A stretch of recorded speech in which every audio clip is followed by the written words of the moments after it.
नमस्कार दोस्तों, स्वागत है आपका क्राइम बॉक्स में। एक बार फिर मैं आपके सामने हाजिर हुआ हूं एक सनसनीखेज खबर को लेकर। दोस्तों, ये जो खबर है, जो वारदात है, वो बिहार की राजधानी पटना की है। तो दोस्तों चलिए बिना टाइम जाया किए हम इस वारदात के बारे में पूरी जानकारी हासिल करते हैं।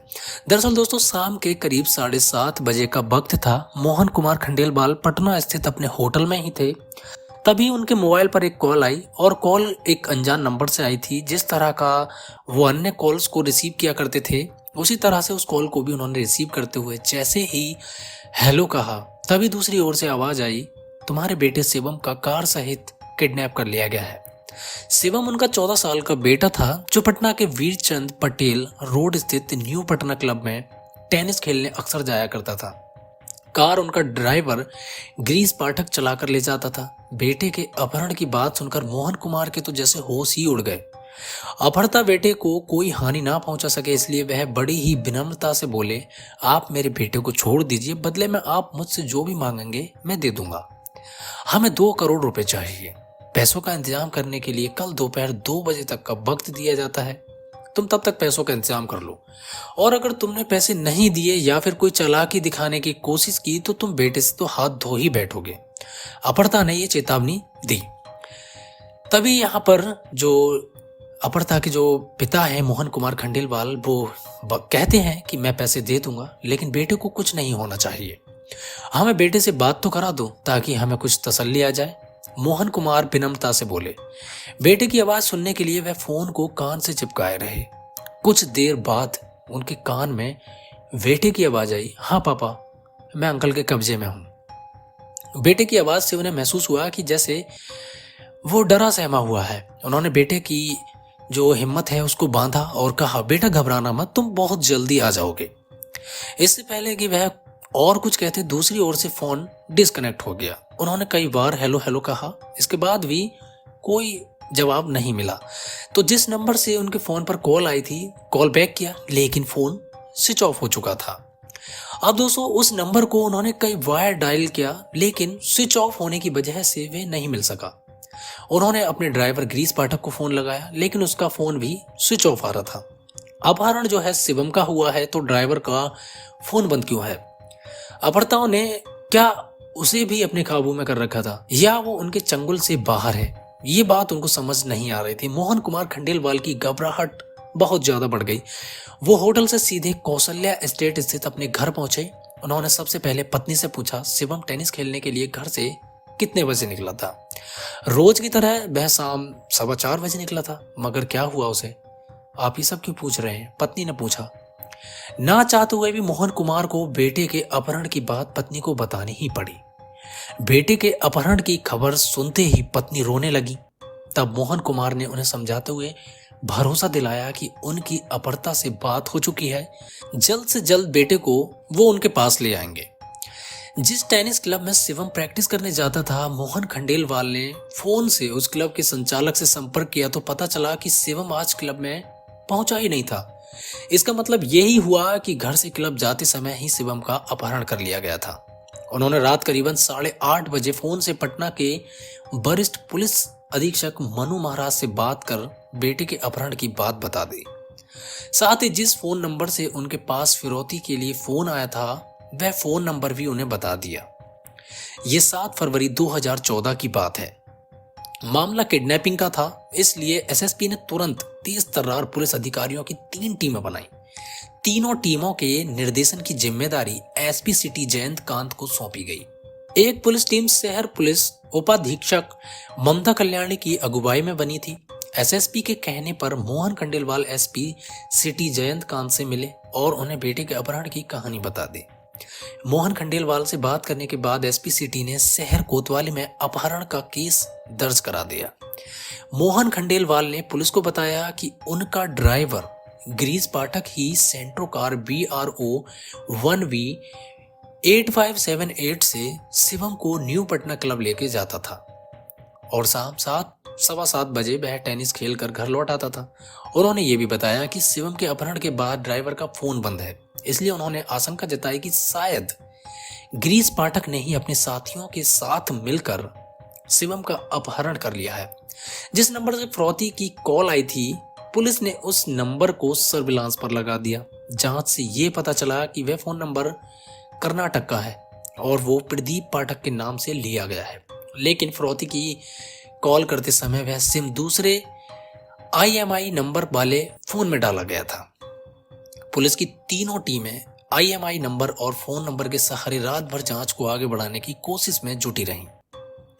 पुलिस को यह पता लग चुका था कि जिस समय अपहर्ता ने मोहन खंडेलवाल को फिरौती की कॉल की थी, उस समय उसके फोन की लोकेशन बिहार के ही भोजपुर जिले के नजदीक धनुपुरा गांव की थी। एक पुलिस टीम पटना में मुख्य जगहों पर लगे CCTV और ANPR कैमरों की फुटेज खंगालने लगी।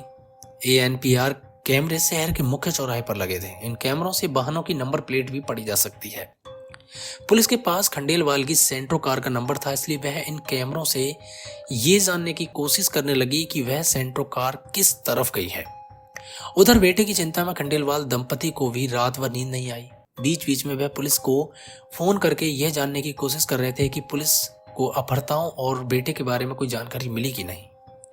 पुलिस से उन्हें आश्वासन के अलावा कुछ नहीं मिल रहा था। अब सुबह होते ही पुलिस की टीमें धनुपुरा गांव चली गईं और अपने तरीके से बच्चे के बारे में पता लगाने लगी। इसी दौरान पुलिस सर्विलांस टीम से खबर मिली कि जिस फोन नंबर से खंडेलवाल से फिरौती की रकम मांगी गई थी, वो नंबर कुछ देर के लिए दूसरे फोन में डाला गया था। वो फोन ही था जिसमें कर्नाटक वाला यही नंबर रेगुलर यूज किया जाता था। वह फोन कुछ देर के लिए ऑन होने पर पुलिस का काम आसान हो गया। इससे पुलिस को उसकी लोकेशन पता चल गई। उसकी लोकेशन धनुपुरा के पास इब्राहिम नगर की थी। इब्राहिम नगर में पुलिस टीमों ने घर घर जाकर सर्चिंग शुरू कर दी। तभी सुबह 6 बजे एक मकान में 2 युवक और अपहृत शिवम मिल गया। शिवम के हाथ पैर बंधे हुए थे और उसका मुंह भी कपड़े से बंधा था। शिवम को सही सलामत बरामद करने की बाद जांच टीम ने SSP को बता दी। बाद में बात मोहन खंडेलवाल को भी बता दी गई। बेटे को अपहर्ताओं के चंगुल से छुड़ने पर खंडेलवाल दंपति की खुशी का ठिकाना ना रहा। वो तुरंत कोतवाली पहुंच गए। पुलिस ने जिन 2 युवकों को हिरासत में लिया था, उन्होंने अपने नाम अभिषेक सिंह और प्रदीप पाठक बताए थे।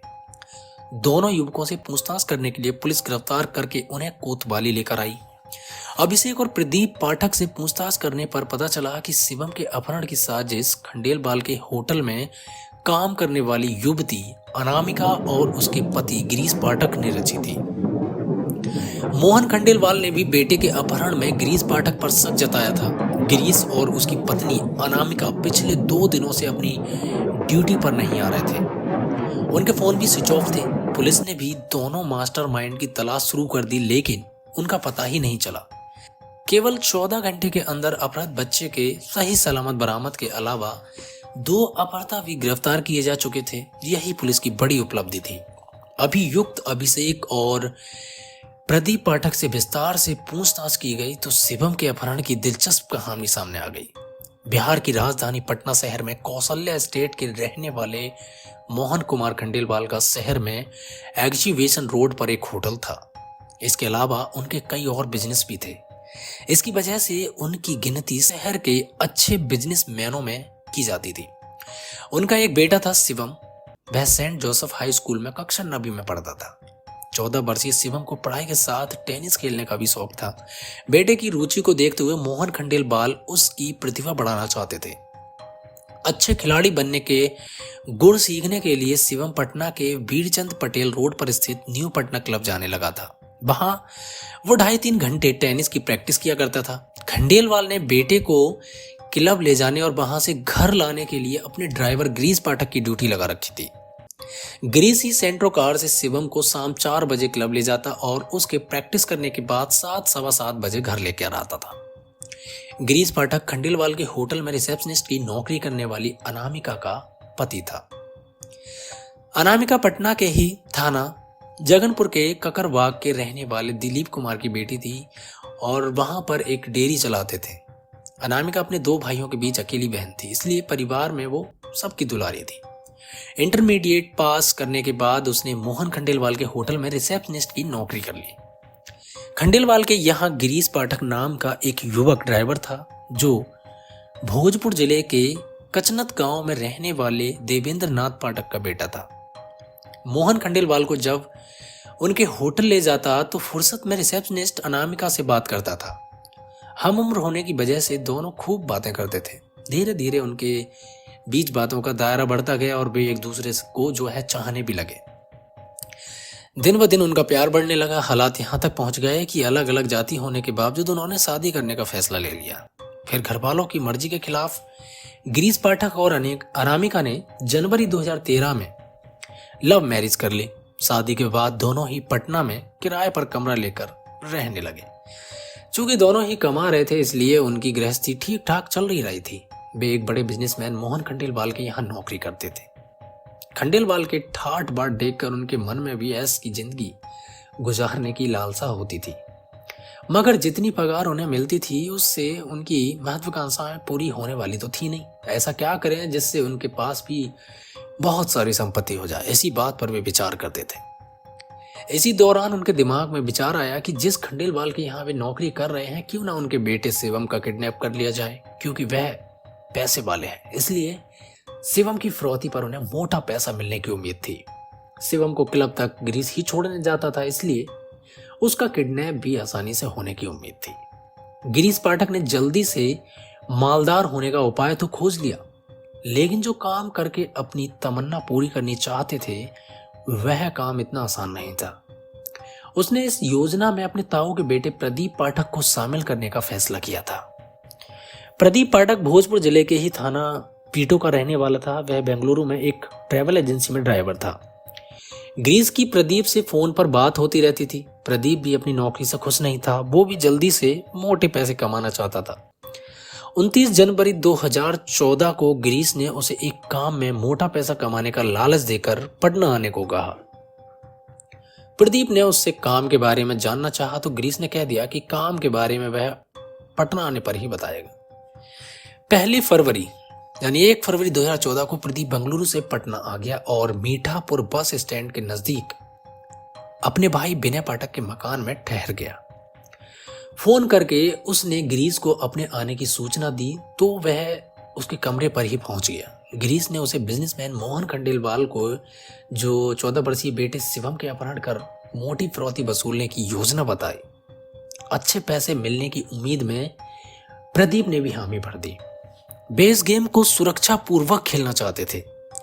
गिरीश चाहता था कि उनके साथ कोई ऐसा शख्स और शामिल हो जाए जो दबंग टाइप का हो। तब प्रदीप ने अभिषेक सिंह को शामिल करने का सुझाव दिया, जो सीआरपीएफ की बटालियन नंबर 197 में नौकरी करता है। उसकी पोस्टिंग सारंदा में थी। अभिषेक सिंह जिला भोजपुर के गढ़वी गांव का रहने वाले संतोष सिंह का बेटा था। आरडीएम हाई स्कूल में पढ़ते समय अभिषेक ने प्रदीप पाठक के यहाँ किराए पर कमरा लिया था। वहां रहने के दौरान ही उसकी प्रदीप से दोस्ती हो गई। कभी कभी गिरीश भी प्रदीप पाठक के यहाँ आता था, इसलिए वह भी अभिषेक सिंह को जानता था। बाद में अभिषेक की सीआरपीएफ में नौकरी लग गई। नौकरी लग जाने के बाद भी प्रदीप की अभिषेक से फोन पर बात होती रहती थी। प्रदीप जब पटना आ गया तो उसने मिलने के लिए अभिषेक को बुलाया। दोस्त के कहने पर अभिषेक पटना आ गया तो प्रदीप ने उससे बिजनेसमैन के बेटे का अपहरण करने के बारे में जो है बात की। पैसे के लालच में अभिषेक भी उनकी योजना में शामिल हो गया। फिर गिरीश, अनामिका, प्रदीप और अभिषेक ने योजना को अंजाम देने की जो रूपरेखा बनाई, उन्होंने हथियार वगैरह का इंतजाम भी कर लिया। गिरीश ने प्रदीप और अभिषेक से कहा, शाम करीबन 4 बजे शिवम को टेनिस खेलने के लिए सफेद रंग की सेंट्रो कार नंबर VRO1B 8578 से ले जाता हूं। जैसे ही मैं क्लब से थोड़ी पहले डबल ब्रेकर पर पहुंचूंगा, कार धीमी कर दूंगा। तुम लोग वहां पहले से ही तैयार रहना। कार धीमी होते ही गेट खोलकर कार में बैठ जाना। 7 फरवरी 2014 को गिरीश पाठक शिवम को सेंट्रो कार से क्लब की ओर लेकर रवाना हुआ। अभिषेक और प्रदीप पाठक पहले से ही डबल ब्रेकर के पास खड़े हो गए थे। जैसे ही गिरीश डबल ब्रेकर के पास पहुंचा तो अपने साथियों को देखकर उसने कार धीमी कर ली। कार के पिछले गेटों के लॉक उसने पहले से ही खोल रखे थे। कार धीमी होते ही प्रदीप और अभिषेक कार के पिछले गेट खोलकर अंदर बैठ गए। शिवम ने अनजान लोगों को गाड़ी में चढ़ते देखा तो वह चौंक गया। इससे पहले कि शिवम उनसे पूछता या कुछ कहता, प्रदीप और अभिषेक ने तमंचा दिखाकर उसे डरा दिया। गिरीश कार तेज गति से चलाते हुए प्रदीप के भाई विनय पाठक के मकान पर ले गया। मकान की चाबी प्रदीप के पास ही थी। उसने ताला खोला और शिवम को डरा धमका कर एक कमरे में बंद कर दिया। कार उन्होंने उसी मकान में खड़ी कर दी थी। प्रदीप के पास बंगलुरु का एयरसेल कंपनी का सिम था। गिरीश ने उससे वह सिम लेकर अपने मोबाइल फोन में डाला और शाम 7:30 बजे शिवम के पिता मोहन खंडेलवाल को फोन करके शिवम के अपहरण की जानकारी दी और 2 करोड़ रुपए की फिरौती मांग ली। उसने उस समय शिवम की उसके पिता से बात करा दी ताकि उन्हें बेटे के अपहरण होने का विश्वास भी हो जाए। खंडेलवाल से बात करने के बाद उसने एयरसेल का सिम निकाल कर प्रदीप को दे दिया और कहा कि वो इसे फोन में ना डाले। गिरीश बहुत शातिर दिमाग था। वह खुद को सेफ रखना चाहता था, इसलिए वह शिवम के साथ कमरे पर नहीं ठहरना चाहता था। उसने अभिषेक और प्रदीप से बहाना बनाते हुए कहा, अभी अभी मेरी पत्नी का फोन आया है, वह आरा आई हुई है। मैं उसे होटल में ठहरा कर रात में ही यहाँ आने की कोशिश करूंगा, नहीं तो सुबह जरूर आ जाऊंगा। इतना कहकर गिरीश पाठक वहां से चला गया। अगले दिन गिरीश को किसी तरह पता चल गया कि पुलिस शिवम को सरगर्मी से तलाश कर रही है, तो वह पत्नी अनामिका को लेकर पटना से रफू चक्कर हो गया। प्रदीप और अभिषेक को गिरफ्तार करने के बाद पुलिस ने विनय के मकान से ही मोहन खंडेलवाल की कार भी बरामद कर ली। इसके बाद पुलिस ने अनामिका और गिरीश पाठक की सरगर्मी से तलाश शुरू कर दी। पुलिस ने गिरफ्तार किए गए दोनों अभियुक्त प्रदीप पाठक और अभिषेक सिंह को 8 फरवरी 2014 को गिरफ्तार करने के बाद उन्हें कोर्ट में पेश कर जेल भेज दिया। लेकिन फरार मास्टरमाइंड गिरीश और अनामिका का पता नहीं लग सका। पटना पुलिस उन्हें हर संभावित जगहों पर खोजती रही। कई महीनों की खोजबीन के बाद भी उनका कोई सुराग नहीं मिला। इसी बीच पटना पुलिस को सूचना मिली कि अभियुक्त गिरीश पाठक और उसकी पत्नी अनामिका दिल्ली में कहीं छिपे हुए हैं। घटना के दोनों मास्टरमाइंडों को खोजने में पटना पुलिस ने दिल्ली पुलिस से सहयोग मांगा। पुलिस आयुक्त BS बस्सी ने यह जांच क्राइम ब्रांच को करने के आदेश दे दिए। क्राइम ब्रांच के DCP भीष्म सिंह ने ACP के PS मल्होत्रा के निर्देशन में एक पुलिस टीम बनाई। इस टीम में इंस्पेक्टर सुनील कुमार, SI रविंद्र तेवतिया, निर्भय सिंह राणा, हेड कांस्टेबल ईश्वर सिंह, कुसुम पाल, अजय शर्मा, विक्रम दत्त, ईद मोहम्मद, कांस्टेबल मोहित कुमार, मनोज, प्रेमपाल, सुरेंद्र, उदयराम, अंजू आदि को शामिल किया गया। टीम के पास केवल गिरीश पाठक का मोबाइल नंबर और फोटोग्राफ था। इनके सहारे उसे तलाशना किसी चुनौती से कम नहीं था। पुलिस टीम ने उसके फोन को सर्विलांस पर लगा दिया, लेकिन वह स्विच ऑफ ही आ रहा था। इतनी बड़ी दिल्ली में फोटो के सहारे उसे ढूंढना आसान तो था नहीं। पुलिस ने दिल्ली के बड़े सभी रेलवे स्टेशनों और अंतरराज्यीय बस अड्डों पर अपने मुखबिरों को लगा दिया। पुलिस ने मुखबिरों को अभियुक्त गिरीश पाठक का फोटो दे दिया था ताकि वे उसे पहचान सकें। 12 जून 2014 को आखिर क्राइम ब्रांच को सफलता मिल ही गई। एक मुखबिर ने सूचना दी कि फोटो में दिखने वाली सूरत का एक आदमी एक औरत के साथ सराय काले खां बस टर्मिनल पर खड़ा है। मुखबिर की खबर पाकर पुलिस टीम तुरंत सराय काले खां बस टर्मिनल पहुंच गई और उस आदमी और उसके साथ खड़ी औरत से पूछताछ की तो उन्होंने अपने नाम गिरीश पाठक और अनामिका हैं बताए। क्राइम ब्रांच ऑफिस लाकर दोनों से पूछताछ की गई तो उन्होंने पटना के बिजनेसमैन मोहन खंडेलवाल के बेटे शिवम के अपहरण की सारी कहानी उगल दी। चूंकि वे दोनों अभियुक्त पटना पुलिस के वांटेड थे, इसलिए दिल्ली पुलिस ने उनकी गिरफ्तारी की खबर पटना पुलिस को दे दी। दोनों अभियुक्तों को 12 जून 2014 को साकेत कोर्ट में महानगर दंडाधिकारी अनु अग्रवाल के समक्ष पेश किया, जहां से उन्हें जेल भेज दिया गया। वांटेड अभियुक्तों की गिरफ्तारी की सूचना पर पटना पुलिस 14 जून को दिल्ली पहुंच गई और कोर्ट में उक्त दोनों अभियुक्तों को ट्रांजिट रिमांड पर दिए जाने की अर्जी पेश की। कोर्ट ने उनकी अर्जी को मंजूर कर लिया। फिर पटना पुलिस अभियुक्त गिरीश पाठक और अनामिका को ट्रांजिट रिमांड पर पटना ले गई। पटना कोतवाली में दोनों से पूछताछ की गई तो उन्होंने शिवम के अपहरण की साजिश रचने से लेकर अपहरण करने की कहानी बता दी। पूछताछ के बाद उन्हें पटना के न्यायालय में पेश करके जेल भेज दिया गया। तो दोस्तों, ये थी एक किडनैपिंग कहानी। आपको कैसी लगी? आई होप इस कहानी से आप बहुत ज़्यादा प्रभावित भी हुए होंगे। अपनी राय कमेंट करके ज़रूर दीजिएगा कि ये कहानी आपको कैसी लगी, और हमारे चैनल को भी सब्सक्राइब कर लीजिएगा अगर थोड़ी बहुत भी ये कहानी अच्छी लगी हो तो।